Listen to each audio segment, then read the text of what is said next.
Okay guys, I'm trying something I've never done before, which is to go live without looking at what my camera's giving you. So I hope it works. We're going to do a quick snickerdoodle here.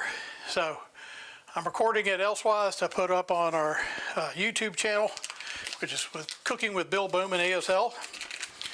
But we're going to start out with 4 sticks of softened butter. Now you want it to be softened, you don't want it to be melted, but you want it to be softened so that it'll incorporate really well, get some air into the batter, and make you be able to have a really nice snickerdoodle. So basically you're talking about 2 cups of butter. If you're on a diet, change channel, don't watch this. Okay, now to this we're going to add 2 cups of sugar, granulated, and 1 cup of brown sugar.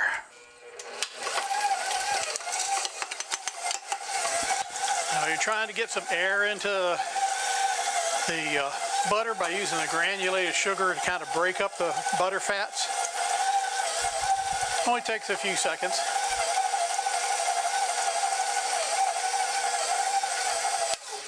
Okay, next thing we're going to do is we're going to add 4 eggs. Now I've doubled the recipe, so everything I'm telling you, you could do in half. So 2 sticks of butter, 2 eggs, that kind of stuff.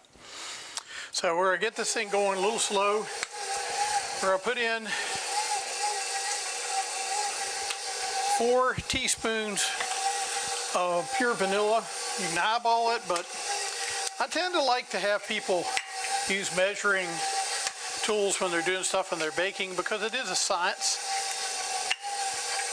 Another thing I recommend that I'm not doing is I recommend you break your eggs into a bowl, just in case you're not good at doing this, and that'll keep them from having bits and pieces in there. So let that incorporate real good.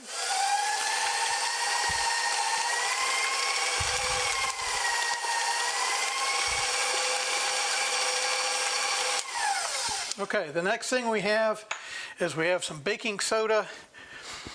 We have 3 teaspoons of cream of tartar going into this. We've got 2 teaspoons of baking soda and about a half a teaspoon of salt. Now you can mix this into your dry ingredients, but I'm just going to go ahead and mix it in now since it's so much, and we're going to be putting a lot of flour in here in just a second.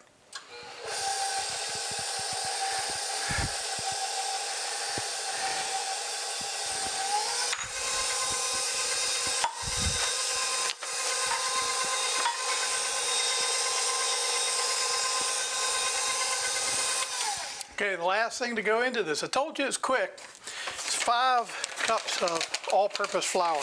Don't use bread flour, it'll give it a wrong consistency. And don't use cake flour. Cake flour has less proteins. It's going to give it way too light and airy a taste for a cookie.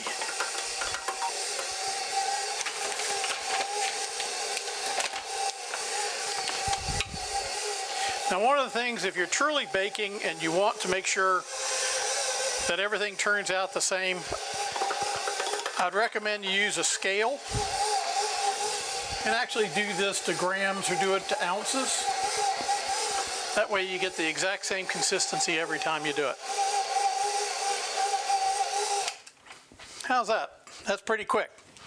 So that's our dough. Now I'm going to put the dough in the refrigerator, let it sit for about 30 minutes or so. I'm going to come back out. Let's see, what are we baking this at? I'm baking this at about 375 degrees for about 15 minutes. So we'll be keeping an eye on it. Now what we're going to do is we're going to take one of these little ice cream scoops, come in here, we're going to make a little ball, and then I've got some cinnamon and sugar in here in a bowl, just granulated, and we're just going to do that. We're just going to roll them real quick just to get a slight coating on them. And then we're just going to put them about 3 up on a pad here, and then we're going to cook them about 375 for, I believe, around 15 minutes. I'll let you know afterwards. I'll keep doing this. I'll finish it up and I'll show you what they look like once we're done. Okay, so what you have your snickerdoodles, you've had them in 375. 15 minutes, They may take longer. They may take 20 minutes. Depends on your oven, depends on the circumstances of the day. Is it cold? Is it wet? What is the temperature in your house? So make sure that your Snickerdoodles come out done. As you can see, this one is. And then if you want, you can take and you can buy some cinnamon chips. And all you need to do is melt them on a double boiler, which is just a fancy way of saying put a metal pot on top of a pot of water that's been boiling but turned off. So you have that heat coming up, melts the cinnamon chips, and it gives you ability to glaze the back of them. I hope you've enjoyed Cooking with Bill. We've enjoyed having you watching. Please send us anything you'd like to see us cook. Give us some suggestions. Always like comments. Now, we're on Instagram, we're on Facebook. If you're on Facebook, you can like us. If you want to share us with your friends, that's fine as well. Here on YouTube, you can hit the subscribe button and also the bell to be alerted when I'm doing new types of videos for you. But today was Snickerdoodles. So if you haven't made them, try them. That's a really good cookie. So we'll see you back here in the kitchen.